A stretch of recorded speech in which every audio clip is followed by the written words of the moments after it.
कहानी एक ऐसे फोन की है जो बताएगा कि फ्यूचर में क्या होने वाला है, यानी कि आगे की जिंदगी में उस इंसान के साथ क्या होगा जिसके पास भी ये नई टेक्नोलॉजी का फोन होगा। कहानी के शुरू में हमें एक औरत दिखाई जाती है जो अभी तक एक स्टेशन पर थी। वो अपने फोन को लगातार देख रही थी। जो जो उसके फोन में उसको मैसेजेस मिल रहे थे वो बिल्कुल वैसे ही करती है और इसी वजह से वो औरत अपनी ट्रेन भी छोड़ देती है। उसको मैसेज आता है कि वो दूसरी ट्रेन में बैठ जाए, पर वो उस ट्रेन में नहीं बैठती और दूसरी ट्रेन बदलने की कोशिश करती है। इसी वजह से वो ट्रेन के नीचे आ जाती है और उसकी मौत हो जाती है, यानी कि उस औरत ने अपने फोन की बात नहीं मानी और उसकी मौत हो गई। इसके बाद कहानी में हम एक आदमी को देखते हैं जिसका नाम मैक्स था। वो आईटी इंजीनियर भी था और अभी एक कंपनी में सिक्योरिटी सिस्टम को इंस्टॉल कर रहा था। जब वो अपना सारा काम करके वापस अपने होटल जाता है तो उधर काउंटर लेडी उसको एक पार्सल देती है जो उसके नाम पर आया था। पर वो तो जैसे बहुत हैरान था क्योंकि अभी तक ना वो इस जगह पर सही से किसी को जानता था और ना ही उसने ऑर्डर पर कोई चीज मंगवाई थी, क्योंकि वो तो सिर्फ अपने काम के सिलसिले में यहाँ थाईलैंड आया था। लेकिन खैर ये उस पार्सल को अपने कमरे में ले जाता है। जब जाकर उसे खोलता है तो उसमें एक लेटेस्ट टेक्नोलॉजी का मोबाइल फोन था। उस फोन पर जीजीटी की ब्रांडिंग थी, मतलब इस कंपनी ने इस फोन को बनाया था। वो हैरान था कि ऐसी तो कोई कंपनी मार्केट में नहीं है। खैर कुछ टाइम के बाद उसी मोबाइल फोन पर मैसेज आता है कि उसे आज रात और इसी होटल में रुक जाना चाहिए क्योंकि कल इस होटल में लोगों को खास किस्म का डिस्काउंट दिया जाएगा। मैक्स को ये आइडिया बहुत अच्छा लगता है क्योंकि एक दिन और रुककर वो थाईलैंड घूमना चाहता था, इसीलिए वो एक और रात के लिए कमरा रहने के लिए ले लेता है और अगली सुबह की फ्लाइट को भी वो कैंसिल कर देता है। जब मैक्स यहाँ पर रुककर घूम रहा था, एंजॉय कर रहा था, तभी वो खबर सुनता है कि जिस प्लेन में वो जाने वाला था वो आज के दिन क्रैश हो चुका था, उसका एक्सीडेंट हो गया था। मैक्स ये खबर सुनकर शुक्र करता है कि वो आज वापस नहीं गया और अपने आप को खुश नसीब भी मानता है। अब दोबारा से उसको फोन पर मैसेज आता है कि अगर तुम अमीर होना चाहते हो तो तुम्हें एक स्टॉक को खरीदना होगा, पर वो इस बात पर ध्यान नहीं देता और उस मैसेज को डिलीट कर देता है। पर जब वो अपने कमरे में था तो वो टीवी पर खबर सुनता है जिस स्टॉक को खरीदने का मैसेज उसके पास आया था उसकी कीमत बढ़ गई थी।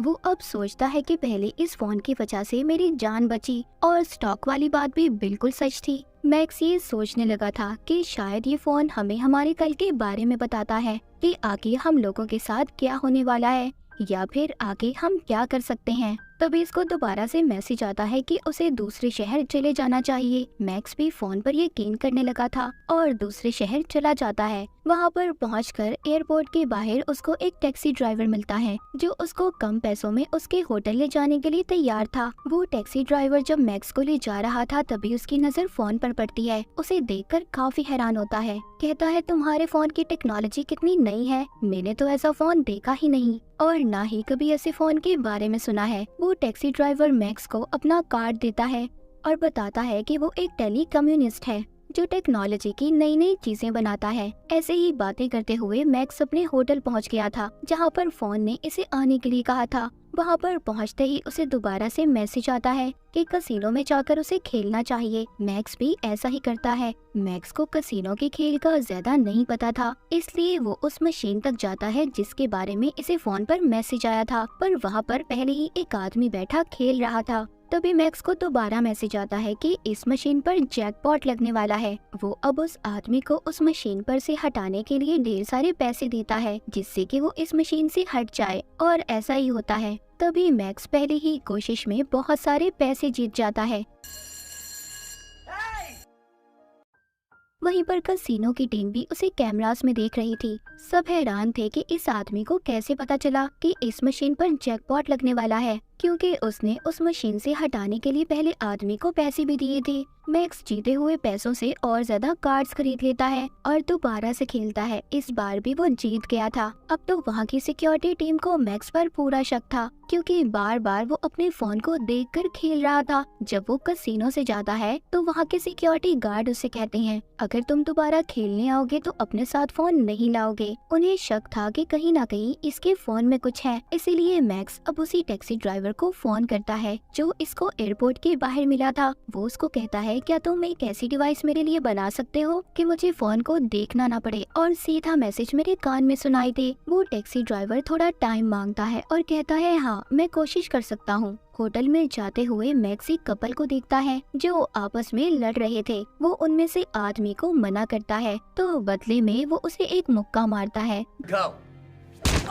जिससे मैक्स बेहोश हो गया था। यहाँ पर पता चलता है कि ये कपल दरअसल कसिनो के खुफिया एजेंट थे और पता करने आए थे कि मैक्स इतने पैसे अपने फोन से कैसे कमा रहा है। वो उसके फोन का सारा डाटा हैक कर लेते हैं। जब मैक्स को होश आता है तो वो लड़की मैक्स का शुक्रिया करती है कि उसने उसकी जान बचाई, पर साथ साथ उसने कसिनो के मैनेजर को सारा डाटा भेज दिया था। पर अभी भी उन्हें नहीं पता चलता कि उसको मैसेजेस कहां से आ रहे हैं। उधर दूसरी तरफ टैक्सी ड्राइवर ने भी मैक्स के लिए नई डिवाइस को बना दिया था जिसे वो कानों में पहन लेता है और दोबारा से कसिनो में खेलने के लिए जाता है और वही कुछ करता है जो मैसेजेस में उसे करने के लिए कहा जा रहा था। वो लगातार पैसों पे पैसे जीत रहा था। वहाँ की सिक्योरिटी भी तंग आ चुकी थी, इसलिए मैनेजर आकर उसे पकड़ लेता है और उधर ही FBI के एजेंट भी आ चुके थे। FBI की टीम मैक्स को पकड़कर अपने साथ ले जाती है और पूछती है, सच सच बताओ तुम्हें मैसेजेस कौन कर रहा है। पर इस बारे में मैक्स खुद भी कुछ नहीं जानता था।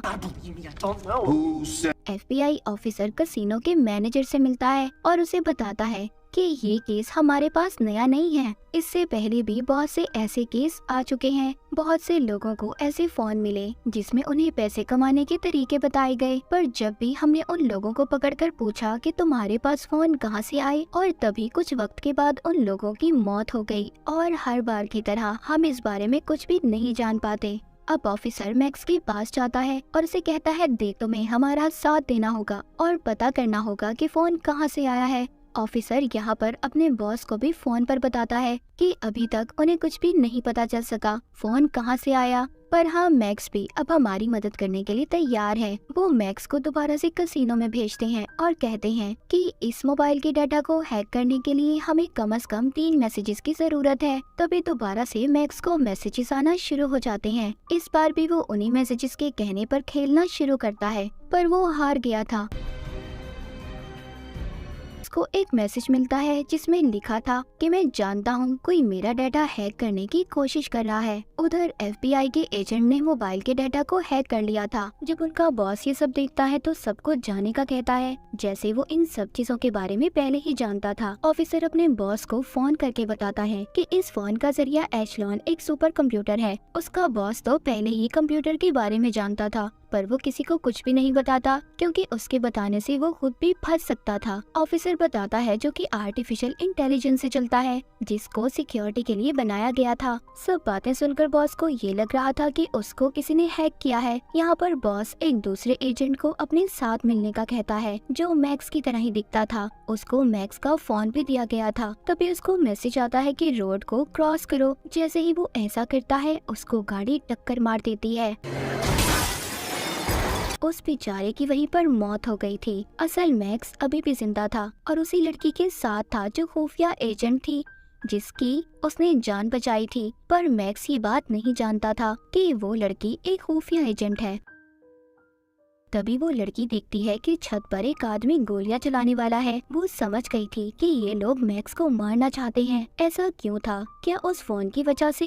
ये बात कोई भी नहीं जानता था, पर वो लड़की सबको मार देती है और मैक्स को भी बचा लेती है। अब मैक्स को पता चल चुका था कि वो लड़की जो इसके साथ रह रही थी वो एक एजेंट थी और इसके साथ प्यार करने का नाटक कर रही थी। तभी यहाँ पर हमें पता चलता है कि उन लोगों को मारने FBI के बॉस ने भेजा था। कुछ न कुछ तो जानता था वो उस मोबाइल के बारे में और उसे ऐसा लग रहा था कि मैक्स उनके बारे में काफी कुछ जान गया है, इसीलिए उन आदमियों को मरवाने भेजा था। मैक्स अब खुद भी जानना चाहता था कि ये मैसेज इस फोन पर आखिर कहां से आ रहे थे। उधर बॉस ने भी इस पर नजर रखी हुई थी। मैक्स अब टैक्सी ड्राइवर के पास जाता है जो कम्युनिस्ट था। उसको फोन देकर कहता है तुम्हें पता करना होगा कि सारे मैसेजेस कहां से आ रहे हैं। वो कहता है हाँ मैं पता तो कर लूंगा, पर इस बारे में पता करने में मुझे घंटे लग सकते हैं। जिसके बाद वो सब पता करने की कोशिश करता है।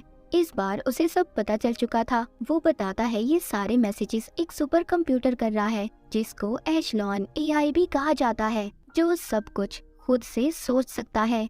मैक्स को सब कुछ अजीब लग रहा था कि एक कंप्यूटर, वो भी इतना कुछ, कैसे कर सकता है। वो बताता है कि ये कोई आम कंप्यूटर नहीं है, ये हर तरह की मशीन को कंट्रोल में कर सकता है और इसीलिए उसने तुम्हें पहले ही बता दिया था कि तुम उस प्लेन में मत जाओ कि वो क्रैश होने वाला है। वो कहता है कि ये कंप्यूटर इतना स्मार्ट है कि हर तरह की मशीन के बारे में पता कर सकता है। जब वो ये सब बता ही रहा था तभी उधर कुछ आदमी आ जाते हैं जो मैक्स को मारने आए थे। वो यहाँ से जल्दी से गाड़ी में बैठकर चले जाते हैं। उनका पीछा FBI के एजेंट कर रहे थे, पर मैक्स उनमें से एक ऑफिसर को पकड़ लेता है। अब वो मैक्स को सारी सच्चाई बताता है। कहता है कि हम तुम्हें इसलिए मारना चाहते थे ताकि उस कंप्यूटर का राज किसी और को पता न चल सके जिसको हमने ही बनाया है, पर अब वो खुद से काम कर रहा है जो खतरा बन सकता है। इसीलिए हम तुम्हें मारना चाहते थे ताकि इस बारे में तुम किसी को कुछ न बताओ। तभी मैक्स को मैसेज आता है। उसको उसी जगह पर जाने का कहा गया था जहाँ पर मैक्स ने सबसे पहले सिक्योरिटी सिस्टम को इंस्टॉल किया था। वहाँ पर भी वो कंप्यूटर मैक्स को कैमरे की मदद से देख रहा था और उसको यहाँ पर मैसेज आता है कि यहाँ पर जितने भी कंप्यूटर हैं सबको एशलॉन सुपर कंप्यूटर से कनेक्ट कर दो, जोड़ दो, जिससे वो कंप्यूटर अपडेट हो जाएगा, जिसके बाद दुनिया में जितनी भी बनाई गई मशीन है सबके डेटा को कंट्रोल कर सकता है। मैक्स यहाँ पर देखता है कि सभी कंप्यूटर उस एशलॉन मशीन सुपर कंप्यूटर के कंट्रोल में थे। वो रोकने की कोशिश भी करता है पर नहीं कर पाता। हम देखते हैं उधर FBI का ऑफिसर अपने बॉस को बता रहा था हमें इस एशलॉन मशीन को यही खत्म करना होगा, वरना ये सारी दुनिया के साथ साथ इंसानों को भी कंट्रोल करने लगेगी। उधर ही मैक्स सभी कंप्यूटर के सामने बैठा कह रहा था इस मशीन को बनाने का मकसद ये था कि लोगों को साइबर सिक्योरिटी दे, जैसे टेक्नोलॉजी की दुनिया में गलत काम होते हैं उससे रोक सके, न कि इंसानों को कंट्रोल करे। ये सुनते ही वो मशीन अपने सारे कामों को वहाँ के सभी कंप्यूटर के सामने लाने लग जो आज तक उसने किए थे, और इसी तरह जल्दी जल्दी सारा डाटा खत्म हो जाता है। वो मशीन खुद से ही शट डाउन बंद हो जाती है क्योंकि कंप्यूटर भी समझ चुका था कि वो लोगों के लिए खतरा बनता जा रहा है, इसीलिए वो खुद से ही बंद हो गया था। तभी इधर FBI की टीम आकर मैक्स को गिरफ्तार कर लेती है, पर कुछ वक्त के लिए फिर उसे छोड़ दिया जाता है। मूवी के आखिर में हमें ये भी पता चलता है कि वो टैक्सी ड्राइवर दरअसल एक कैप्टन था जो इसी मिशन पर काम कर रहा था। उसने एशलॉन सुपर कंप्यूटर को बंद करवाना था। तो बाज दफा हमारी जिंदगी में कुछ ऐसी चीजें आती हैं जिसको बनाते तो हम फायदा पहुंचाने के लिए हैं, पर वो हमारे लिए नुकसानदेह साबित होती हैं। तो हमें हर चीज का उतना ही इस्तेमाल करना चाहिए जितनी उसकी जरूरत हो। जरूरत से ज्यादा चीजों को इस्तेमाल करना हमारे लिए खतरा हो सकता है, जैसे कि मोबाइल फोन या फिर कोई भी नई टेक्नोलॉजी की चीज। और इसी मैसेज के साथ ये मूवी यहीं पर खत्म हो जाती है।